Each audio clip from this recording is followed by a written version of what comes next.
میں جستجو رزم ہو یا بزم ہو، پاک دل و پاک باز جنہوں نے اپنی شبانہ روز کوششوں سے اللہ تعالیٰ کی توفیق اور احباب جماعت کے تعاون سے جماعت کو ملی ہی سطح پہ نہیں بلکہ قومی سطح پہ لا کھڑا کر دیا ہے۔ آپ جانتے ہیں کہ جہان میں اہل ایمان صورت خورشید جیتے ہیں، یہاں ڈوبے وہاں نکلے، وہاں نکلے وہاں ڈوبے یہاں نکلے کہ مصداق کبھی بہار، کبھی بنگال، کبھی اڑیسہ، کبھی مشرقی یو پی، کبھی مغربی یو پی، اور اس طریقے سے ہر گھڑی سفر کے اندر رہتے ہیں۔ اور یہ سفر ایسے نہیں ہوتے بلکہ یہ جمعیت و جماعت کے گیسوئے پریشاں کو سنوارنے کے لیے، ملک و ملت کی تقدیر کو بنانے کے لیے ہندوستان میں جماعت اہل حدیث کے تشخص اور مدارس اسلامیہ اور مساجد کے بقا کے لیے یہ ساری کی ساری توغ اور کوششیں ہوتی ہے۔ دعا کریں کہ اللہ تعالیٰ ملک و ملت اور جماعت کے اوپر آپ کا سایہ تعبیر قائم رکھے۔ حضرات گرامی،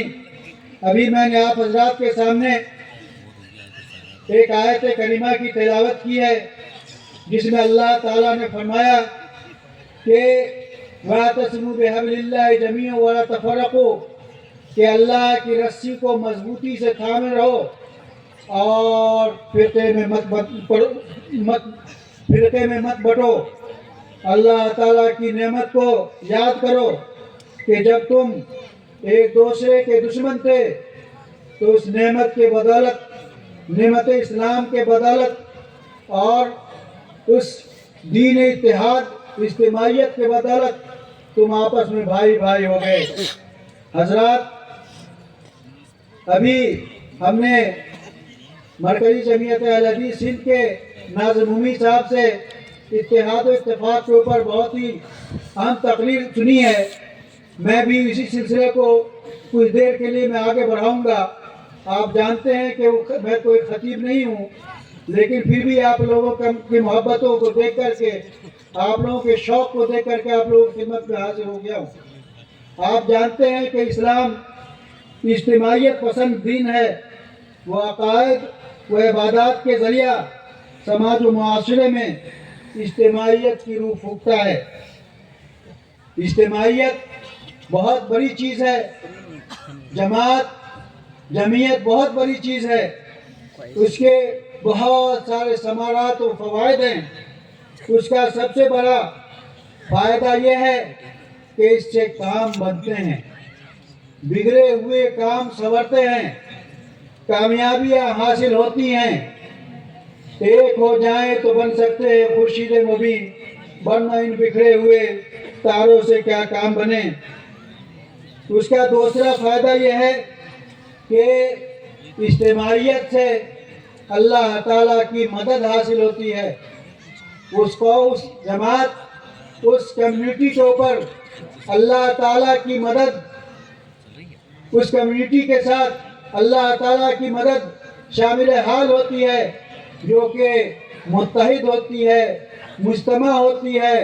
اس کے افراد باہم بکھرے ہوئے نہیں ہوتے، منتشر نہیں ہوتے، بلکہ آپس میں جڑے ہوئے ہوتے ہیں۔ اس لیے اللہ کے رسول صلی اللہ علیہ وسلم کی حدیث ہے، ید اللہ علی الجماع، کہ اللہ تعالیٰ کی مدد، اللہ تعالیٰ کا ہاتھ جماعت کے اوپر ہوتا ہے، افراد کے اوپر، فرد کے اوپر نہیں بلکہ جماعت کے اوپر ہوتا ہے۔ اس لیے ہمیں جماعت میں رہنا چاہیے، جمعیت و جماعت سے جڑ کر کے رہنا چاہیے اگر ہم اللہ تعالیٰ کی مدد کے خواستگار ہیں۔ اس کا تیسرا فائدہ یہ ہے کہ جب جو سوسائٹی، جو سماج آپس میں مجتمع ہوتی ہے تو ایسی صورت میں آپس میں جب وہ ملے جلے رہتے ہیں ان کا شیرازہ منتشر نہیں رہتا ہے تو وہ جماعت شیطان کے مکائد سے، شیطان کے سر سے محفوظ رہتا ہے۔ اکیلا آدمی جو ہوتا ہے اس کو شیطان اچک لیتا ہے، لیکن جب دو آدمی ہوتا ہے تو ایسی صورت میں دو آدمی کی جماعت شیطان کے اوپر بھاری پڑتا ہے۔ اللہ کے رسول صلی اللہ علیہ وسلم کی پیاری حدیث ہے کہ ان الشیطان عذیب الانسان، کہ شیطان انسان کے لیے بھیڑیے کی طرح ہے، کہ جس طریقے سے بکریوں کو اس بکری کو جو کہ اپنی جماعت سے الگ تھلگ رہتی ہے، جو اپنی جماعت سے جس کو سروکار نہیں رہتا ہے، اسی طریقے سے وہ بکری جو اپنے مفاد کے خاطر وہ اپنی جماعت سے الگ ہو جاتی ہے، وہ اچھے چراگاہ کی طلب میں وہ اپنی جماعت کو چھوڑ کر کے دوسری طرف چلی جاتی ہے، اور اسی طریقے سے وہ بکری جو کہ اپنے سود و ضیاع سے غافل رہتی ہے اور وہ جماعت سے الگ ہو جاتی ہے، تو ایسی صورت میں بھیڑیا اس کو اچک لے جاتی ہے، لے جاتا ہے۔ اسی طریقے سے انسان کا معاملہ ہے کہ جب وہ جماعت سے الگ ہوتا ہے تو شیطان اس کو اچک لیتا ہے۔ اسی طریقے سے اجتماعیت کو لازم پکڑنے والے لوگ، جماعت و جمعیت کو لازم پکڑنے والے لوگ جنت کے درمیانے حصے میں داخل کیے جائیں گے۔ حضرت ابن عمر رضی اللہ تعالی، حضرت ابن عمر سے روایت ہے کہ اللہ کے رسول صلی اللہ علیہ وسلم نے فرمایا علیکم بالجماع، جماعت کو لازم پکڑو، وَإِيَّاكُمْ وَالْفُرْقَةَ، اور تفرقہ بازی سے بچو۔ جماعت و جمعیت سے الگ رہنے والے لوگ کی ہوا اکھڑ جاتی ہے، وہ کارزار زندگی کے اندر ناکام ہو جاتے ہیں۔ وَلَا تَنَازَعُوا فَتَفْشَلُوا وَتَذْهَبَ رِيحُكُمْ کے اندر اسی حقیقت کو بیان کیا گیا ہے۔ جماعت و جمعیت سے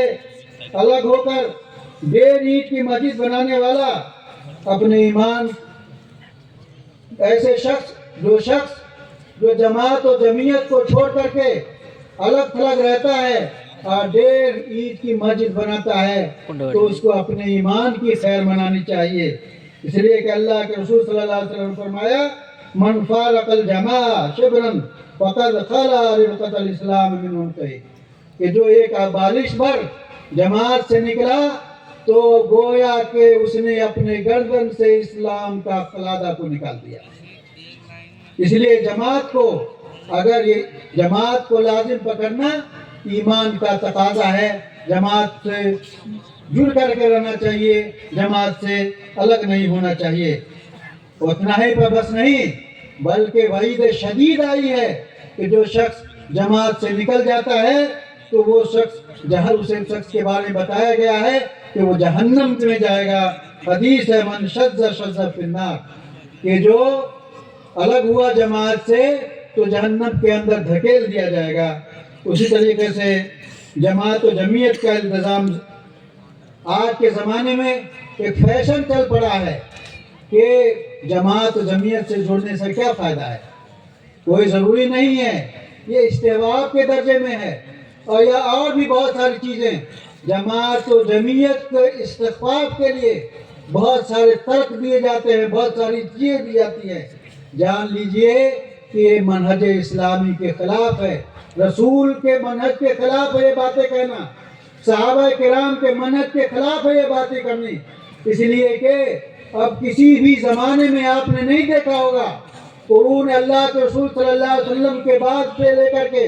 قرون مشروط لہا بالخیر کے اندر کہ کبھی بھی لوگ جماعت سے الگ رہے ہوں۔ میں اپنی بات بہت جلدی ختم کرتا ہوں۔ تو یہ شوشہ چھوڑنا کسی بھی صورت میں صحیح نہیں ہے، اس وجہ سے بھی صحیح نہیں ہے۔ کچھ لوگوں نے یہ کہا کہ بعض علماء سے رابطہ کر لینا ہی کافی ہوگا، ان سے رہنمائیاں حاصل کی جا سکتی ہیں، مسائل کو حل کیا جا سکتا ہے، خاص طور سے نوازل کے معاملے میں، لیکن جان لیجئے کہ فرد ہی ہوتا ہے، جماعت ہی ہوتی ہے۔ ایک فرد اور علماء کی بڑی جماعت دونوں کے حق